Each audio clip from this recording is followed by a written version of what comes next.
Beamy Seth, 28, work as a research assistant at an analytics firm downtown.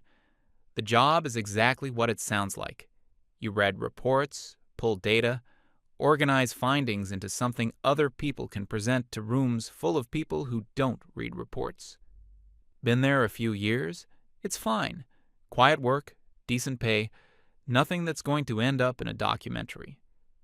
The main skill the job requires is sitting with a large amount of information and finding the actual structure underneath it. You strip out the noise, find the pattern, describe what's actually there rather than what someone hoped was there. Turns out that skill becomes relevant to this story. I have a friend named Reese. We've known each other since we were around 20. He's a photographer, commercial work mostly, but he does personal projects too. He goes to gallery openings and art events for professional reasons, networking, being seen, whatever photographers do at those things. For some reason, he always drags me along. His theory is that I make him look more serious and considered.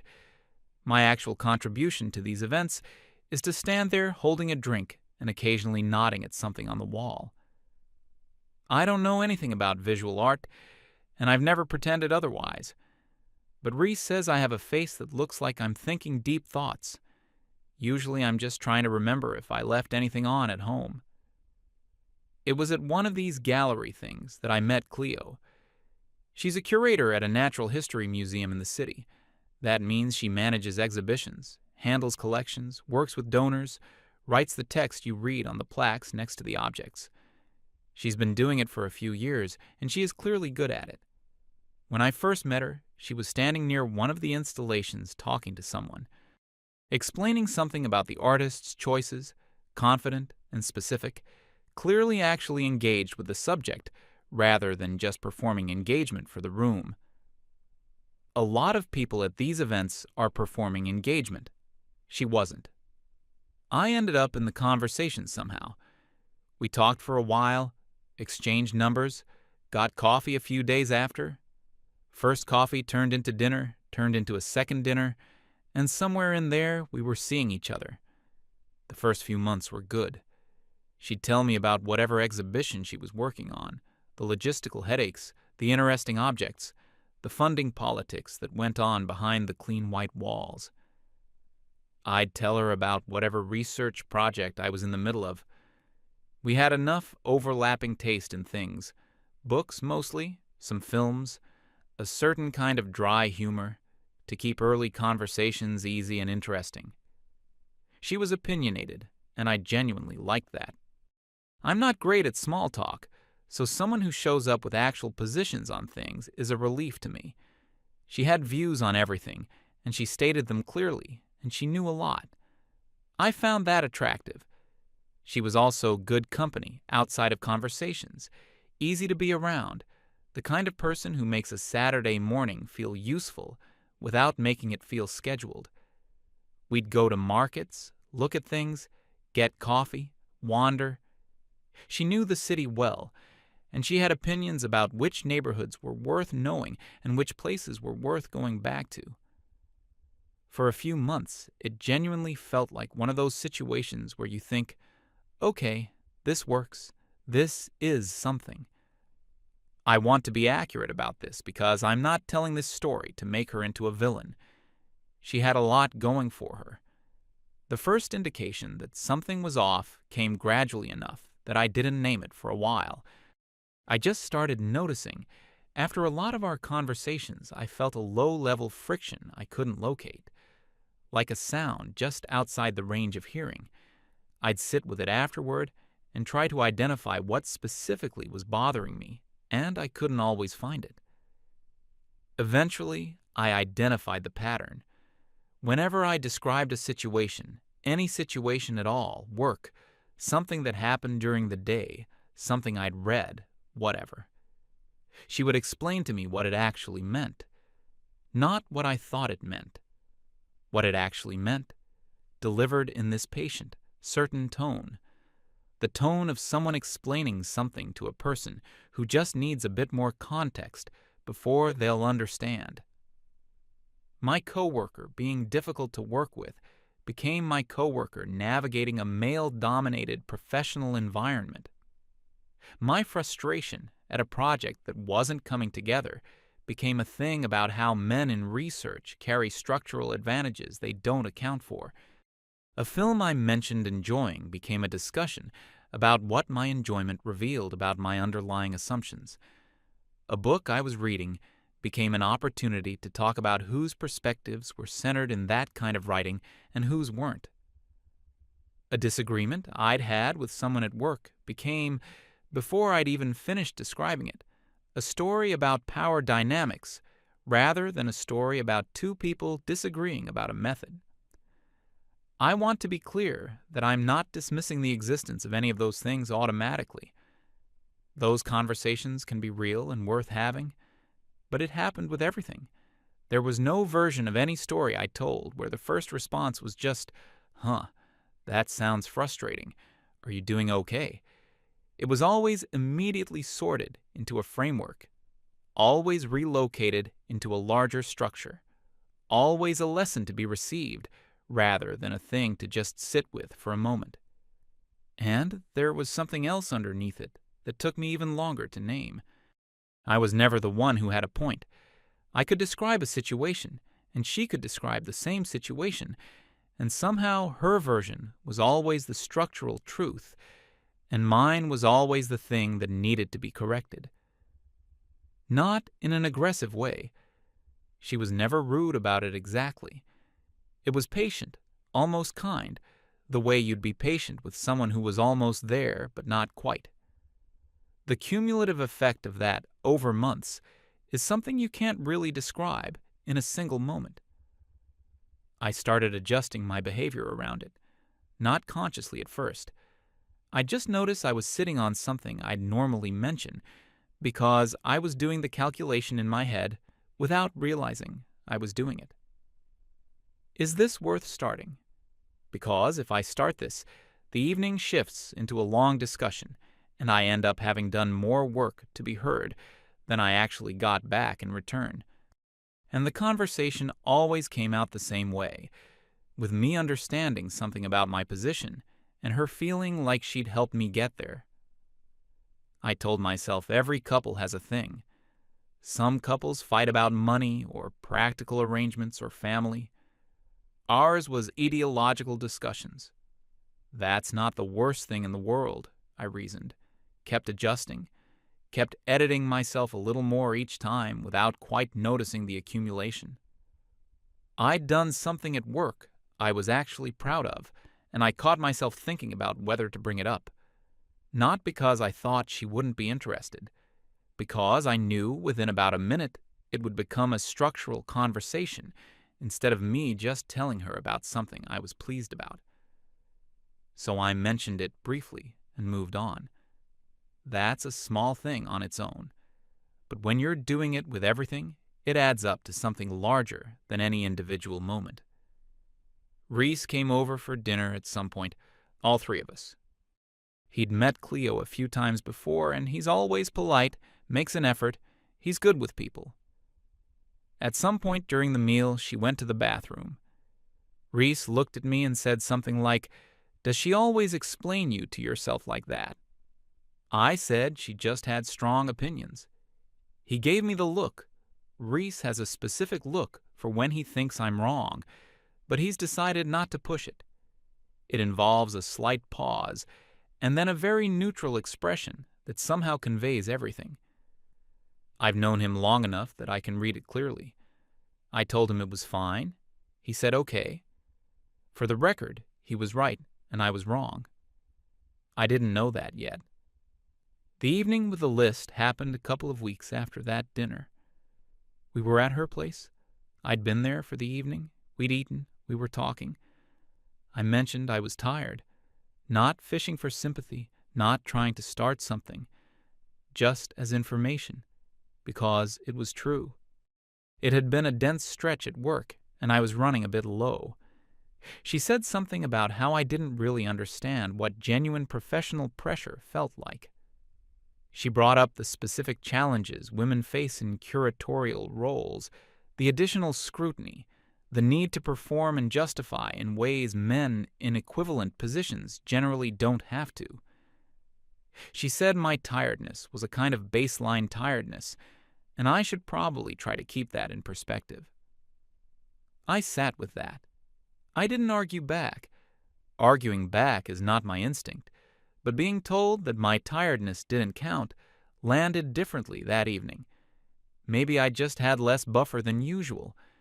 Maybe it was the accumulation of a lot of smaller moments over months, all hitting at once. I don't know exactly. I just know it was different. After dinner, she got up, went to her bag in the other room, came back with a folded piece of paper. Handwritten, neat, 9 book titles with the author listed underneath each one. She put it on the table between us. She said she had been trying to explain certain things to me for months and was tired of working that hard at it. She said these books would give me the foundation I was clearly missing. That until I had that foundation, we were using completely different definitions for the same words.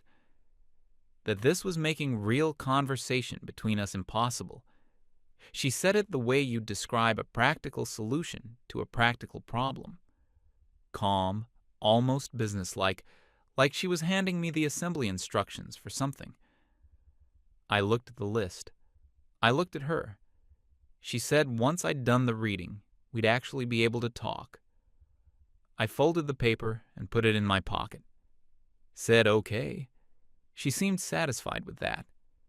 I don't think she expected resistance, but I also don't think she expected quite that level of calm. I went home, put the list on my kitchen table, made tea, looked at it for a while. 9 books. I'd heard of some of them in passing, had a vague second-hand awareness of what a few of them argued, but I hadn't read any of them properly. Here's the thing about giving a reading list to someone who does research for a living. I read things carefully. When I want to understand something, I find the actual source, and I work through it properly. I don't skim. I don't read summaries. I don't form a view based on someone else's description of the argument. I find the text, and I sit with it. So my reaction to a reading list was not resistance. It wasn't reluctant compliance either. It was just, here is a thing to read. I will read it. The next day, I made a tracker. A simple document, the 9 titles, columns for main arguments, key frameworks, notable passages, places where the argument seemed rigorous, and places where it seemed to extend past its evidence. That sounds clinical, but that's genuinely how I absorb information. I need somewhere to put things as I encounter them, or I lose the texture of what I've read. I started the first book that week and worked through the list steadily over the following few weeks. Read in the mornings before work, on lunch breaks, in the evenings after dinner.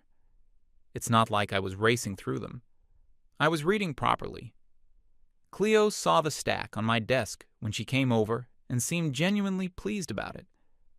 There was something in her expression I registered and set aside. It looked like relief, like a problem being resolved. I didn't think much about it at the time. I was just reading. The books were more varied than I'd expected. Some were theoretical, building conceptual frameworks for thinking about how power structures operate in everyday life. Some were more empirical, drawing on studies and data about how labor and opportunity actually distribute between people. Some were more personal, memoir-adjacent accounts meant to illustrate broader patterns through specific experience. I read all of them with the same kind of attention I'd give a research source at work, tracking the actual argument, what evidence it relied on, where it was rigorous, and where it was selecting past what the evidence supported. Reading them as a set was interesting because you could see how they built on each other and also where they diverged. Some of them agreed on the core observation, but disagreed significantly on the mechanism or the implication. I noted those disagreements because that's what you do when you're reading seriously. I agreed with a lot of it, genuinely. The research on the invisible distribution of domestic and organizational labor was solid and well evidenced. The concept of the mental load, the ongoing invisible work of planning and maintaining a shared situation, was a real phenomenon backed by real data. I read those sections and recognized something in them in the practical sense. Not performing understanding, but actually seeing something described that I had experienced. I also noticed where some of the broader arguments were generalizing past what the evidence could actually support, where certain things were being stated as universal that seemed more contextual. I kept those observations to myself and kept reading. There wasn't anyone to share them with anyway, and I wasn't looking for an argument. I was still just reading.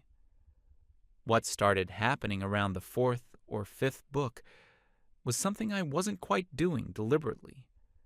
I'd be reading a section describing a pattern, and I'd find my mind running through our relationship looking for that pattern.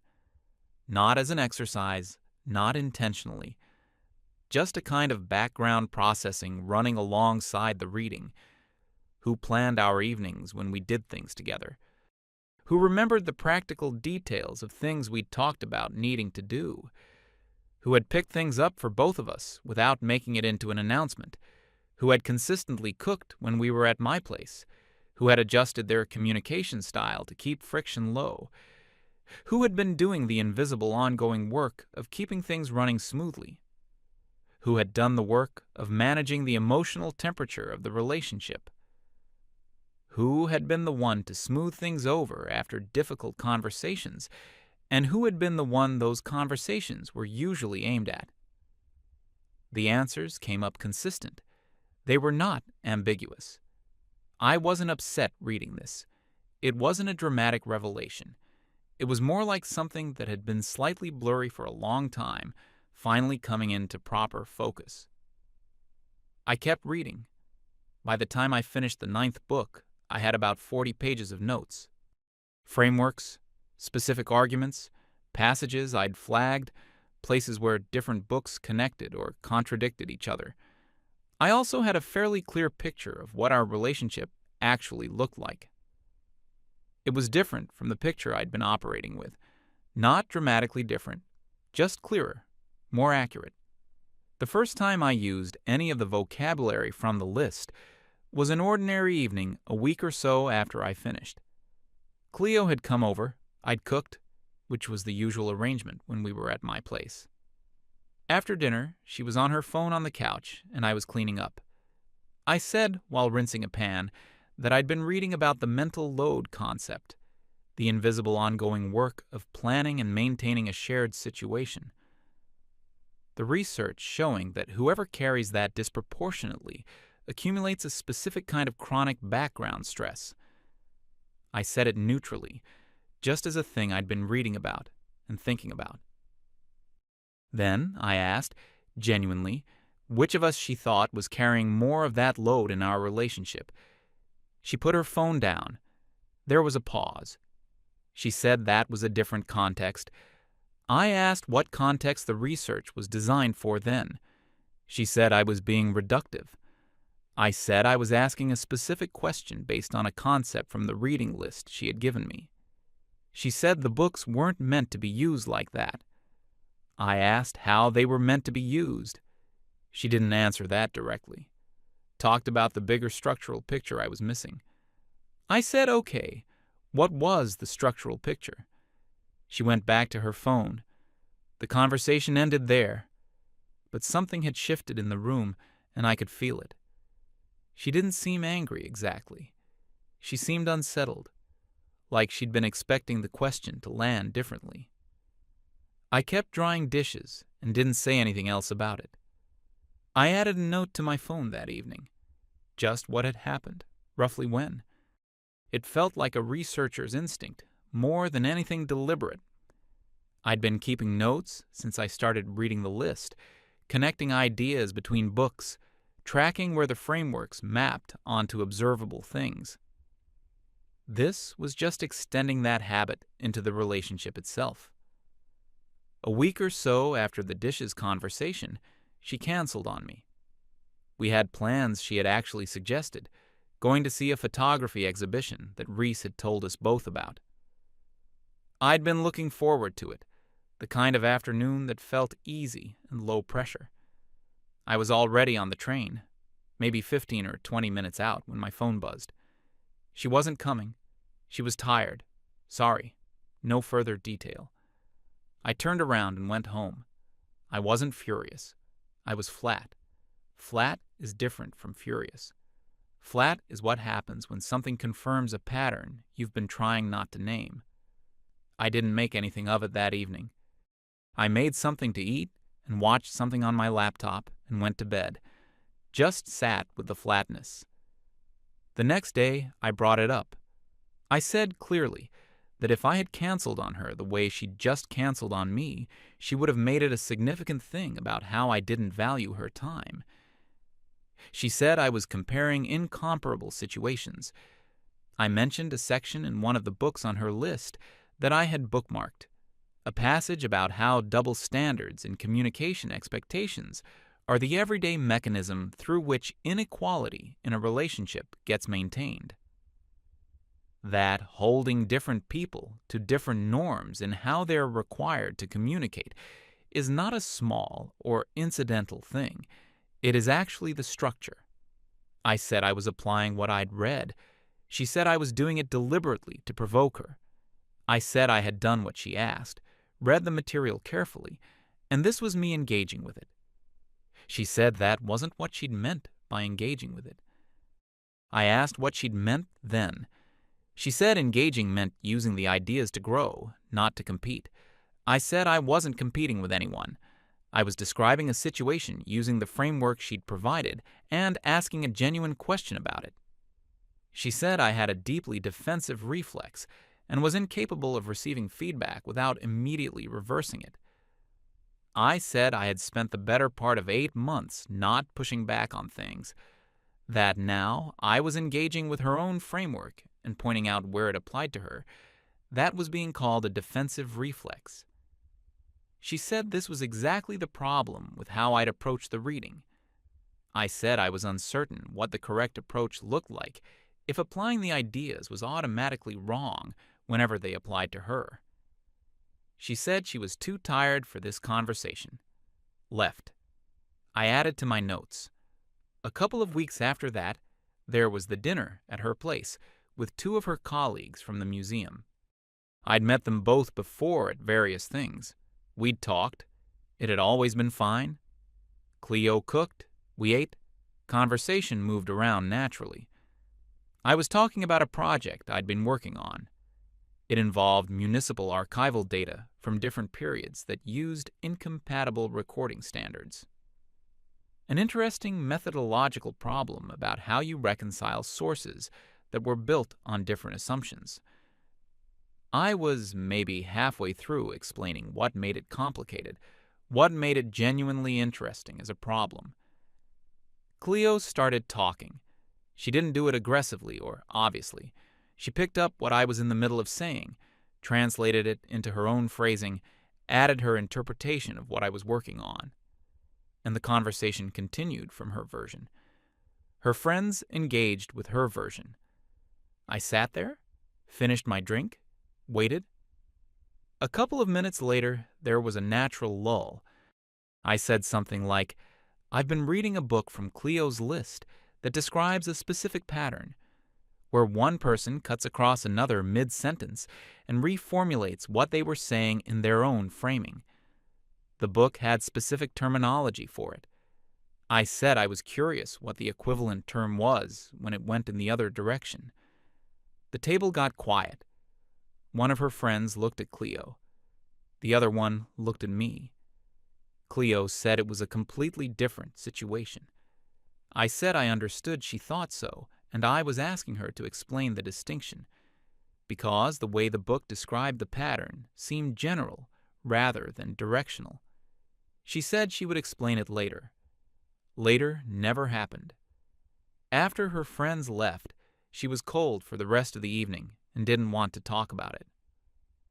I didn't apologize because I'd asked a question during a conversation, and I thought that was within reasonable bounds.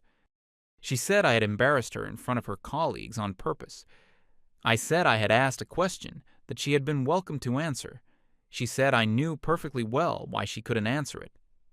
I said if I'd been sure I knew the answer, I wouldn't have needed to ask. We went around that circle for a while. Eventually, she said I was fundamentally incapable of receiving feedback without deflecting. I said I hadn't deflected anything. I had applied a concept from her reading list to something that had just happened in real time in front of everyone. She said the framework wasn't designed as a reversible tool. I said I genuinely didn't understand how a useful framework could only be valid in one direction. She said she was too tired and went to bed. I went home. It kept going like this. Not every evening, there were ordinary ones in between. But these collisions had a rhythm now. I recognized the rhythm. A few weeks after the dinner, there was an evening at her place where she was talking about work stress, something significant coming up at the museum, complications with a major donor, a colleague who wasn't delivering on their part of the project and making everything harder. She talked for a long time, and she was good at laying it out. I could follow all of it clearly. I listened carefully, asked follow-up questions, stayed in it with her. There was a natural pause eventually. I mentioned I'd had a difficult stretch at work too, a particular project going sideways in a way I hadn't anticipated. She said I always said things were fine, though. I said the reason I said things were fine was that every time I'd actually started to describe something going on for me, the conversation had shifted back to her experience. So I had stopped starting those sentences a long time ago. She said that wasn't true. I said I wasn't accusing her. I was just telling her what I'd observed happening over time in our conversations. She said keeping score wasn't the same as being in a relationship. I said I wasn't keeping score. I was describing a pattern, and there was a meaningful difference between those two things. I said if describing a pattern equaled keeping score, then every single book on her reading list was keeping score, because they all describe patterns, and that was their entire method. She said I was being deliberately obtuse. I said I was trying to be precise. She went back to talking about the colleague. I listened for another 20 minutes. She wound down eventually, and the evening got quiet. I stayed a while longer, then went home. I didn't bring my project up again that evening. By this point, I had moved from phone notes to an actual notebook. More space, clearer to organize, easier to look back at. Dates, what had happened, what was said, the dynamic around it. I wasn't planning to do anything specific with it at that point. It was just how I worked. You track things, you keep records. You don't rely on memory for things that matter, because memory is unreliable and selective. The notebook was getting full. There is something clarifying about writing things down in that way. It takes the ambient noise of a situation and gives it a shape. I'd been doing it for weeks, and the shape was becoming very clear. Cleo's friends contacted me around this time. Separately, not together, which suggested coordination. One of them had what was presented as a casual check-in that felt like it had a different purpose underneath it. Asking general questions about how things were between us, in a carefully neutral way that was doing quite a lot of work. The other was more direct, and said Cleo felt like I was weaponizing feminist theory to win arguments.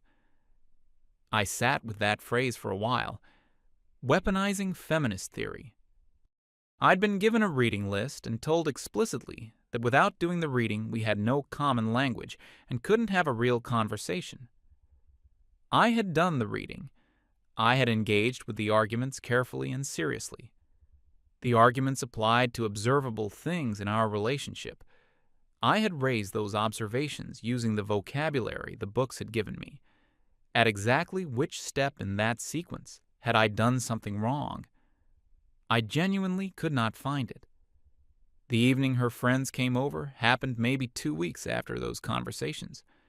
Framed casually, they were in the area. They thought they'd stop by. Fine by me. We sat in the living room, some small talk, and then one of them got into it. Said she'd heard something about what was going on between Cleo and me, and she was concerned I was engaging with these ideas in a fundamentally adversarial way. That feminist theory wasn't a debate toolkit. It was a lens for understanding structural dynamics. The other one nodded along. Cleo was watching from the chair across the room. I got up, went to my desk, got the notebook, came back and sat down. I said I preferred working with specific things. So, let's be specific. I opened the notebook. Over the previous couple of months, I had cooked at my apartment around 23 times. Cleo had cooked at her place when I was there roughly 4 times. She had canceled plans without advance notice or any explanation 6 times. I had canceled once, with advance notice and a full explanation and an apology. She had talked across me mid-sentence in group settings on at least 3 occasions I had noted clearly enough to write down.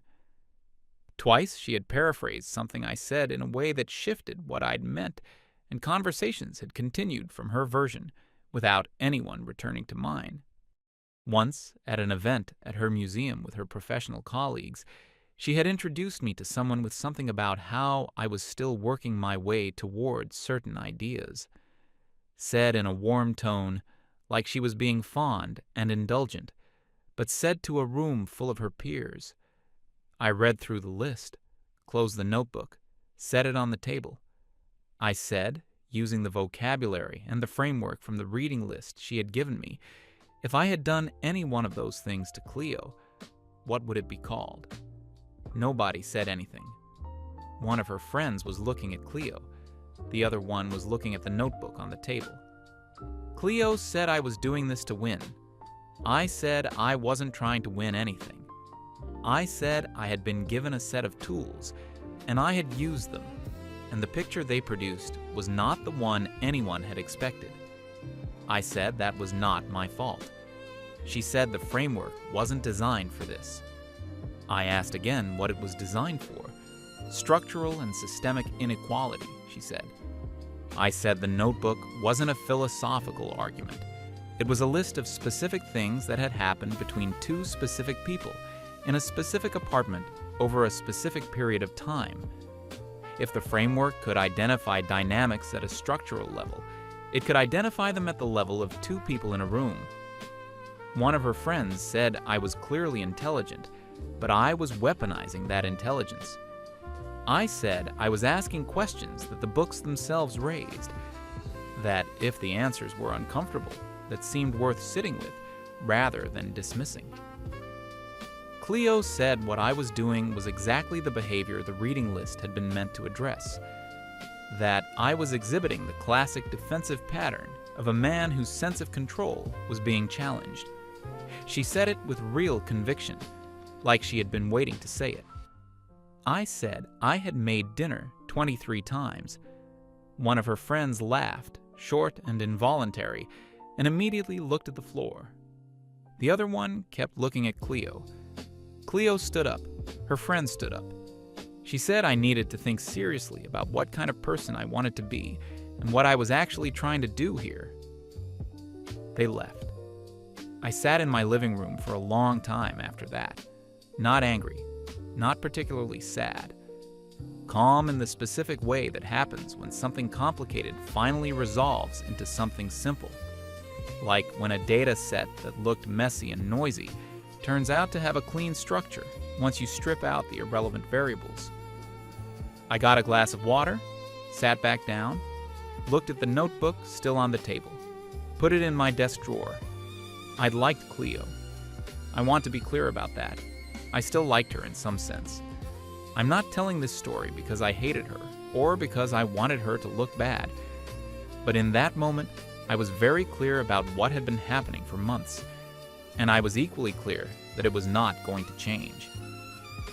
She texted that evening asking to talk. I said to come over whenever she was ready. She came 2 days later.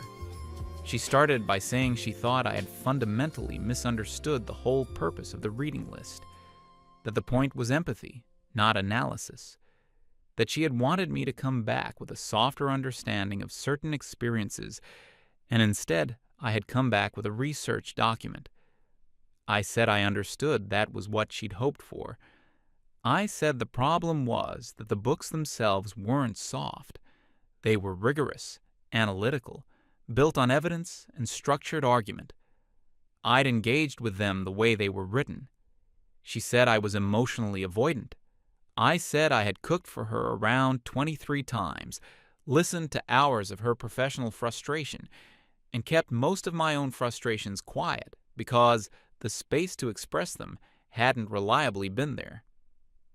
She said I kept bringing up the 23 times. I said I kept bringing it up because it was directly relevant to the conversation we were having, and nobody had actually engaged with it. She said feelings weren't a spreadsheet. I said I agreed with that.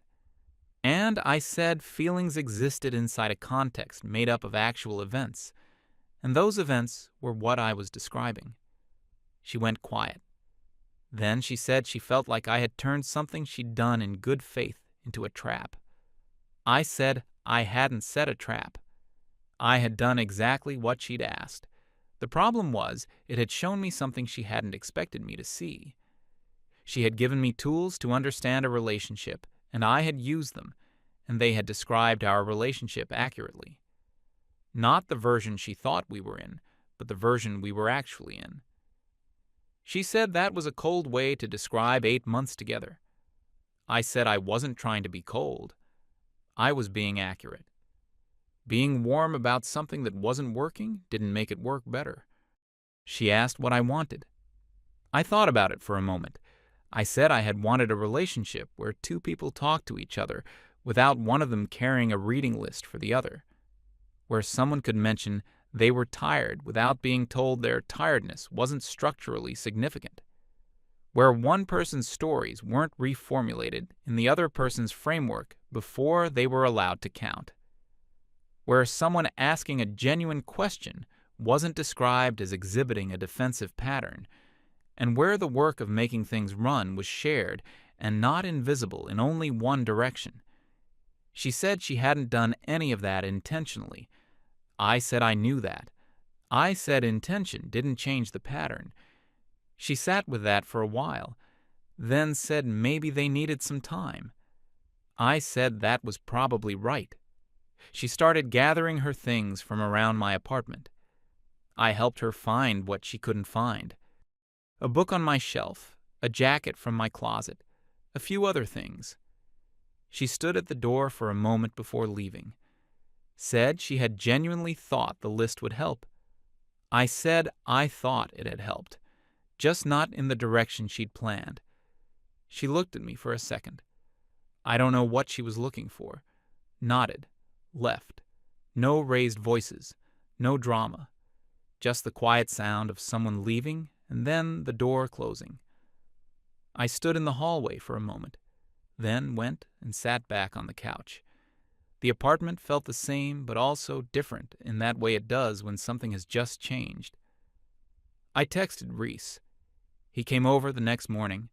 We made coffee and sat at the kitchen table and talked. He asked how I was doing. I said fine, which was true in the real sense, not the deflecting sense. He said he'd figured something like this was coming. I asked how long he'd figured that. He said since the dinner, where she explained me to myself in front of him. I said I wished he'd pushed harder on it at the time. He said I wouldn't have listened. He was right about that, too. He looked at the bookshelf. The stack had been visible on my desk for weeks, and now it was gone. Asked where they went, told him they were in a box. He asked if I'd read all of them. I said yes. He thought about that for a moment, asked if they were good. I said some of them were.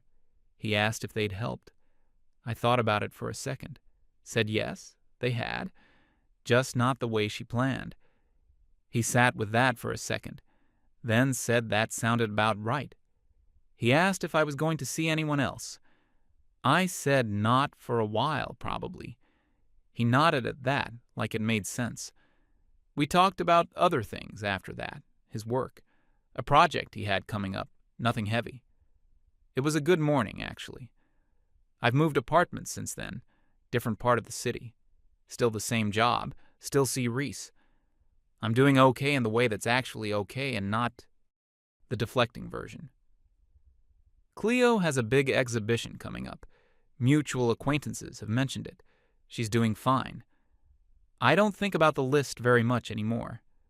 When I do, it's more like looking back at a solved problem than anything else. The irony of the whole thing is that I actually learned things from those books. Genuinely. The research was real, and some of it was useful, and I'd recommend a couple of them to anyone who was curious. I just also applied it honestly, rather than selectively. Apparently, that's the part nobody had factored in. That's the thing about giving a researcher a reading list. They don't read it the way you want them to. They read it the way the text is actually written. She gave me a set of tools and assumed she already knew what I'd build with them. I used the tools and found something she hadn't expected to be there. That's what happens when you give a reading list to someone whose job is reading. They read it